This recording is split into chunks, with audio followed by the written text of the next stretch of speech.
If Martin Luther King Jr. were still alive, we wouldn't have to speculate on how that great man, who rejected violence, would react to the palpable loathing coming from the mouths of today's progressive Democrats. Even so, his own words offer clear evidence that he would reject their mindset wholeheartedly. King's 1963 "I Have a Dream" speech was a message of aspiration, a sunlit path of racial justice. The overarching theme to King's speech was that subliminal stimulus to look ahead, to be forward-looking.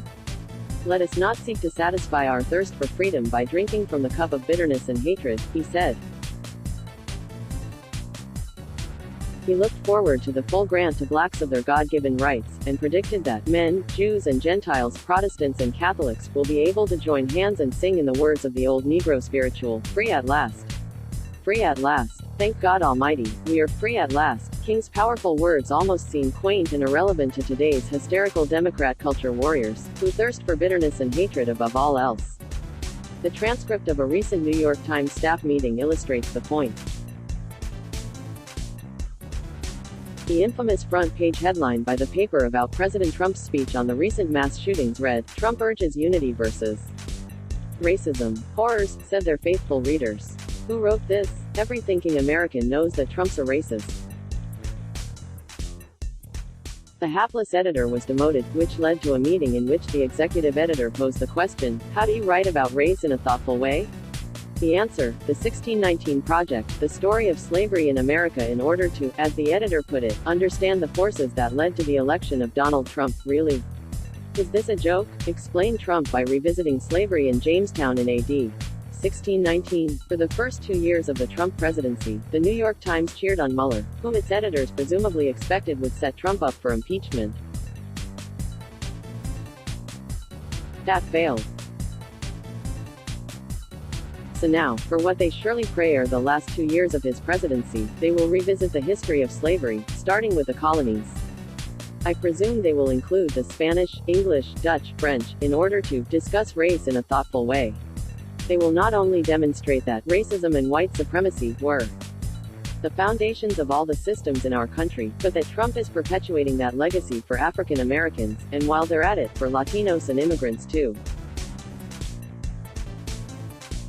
John F. Kennedy was president when King gave his speech. Would the New York Times have embarked upon the 1619 Project in 1963 in order to understand the forces that lead up to his election? In his speech, King did not dwell on slavery as America's original sin.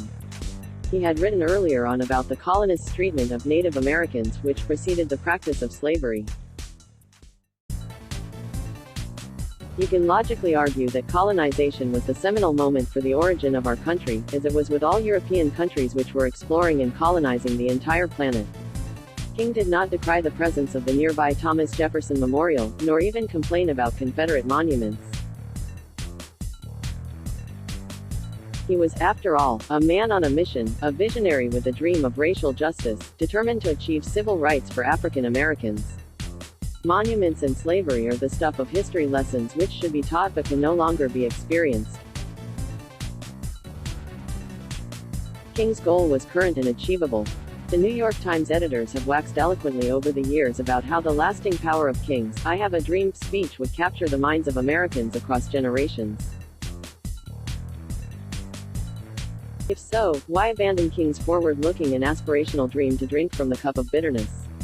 We all know the answer. John Rainiers is a retired attorney. Let's block ads. Why?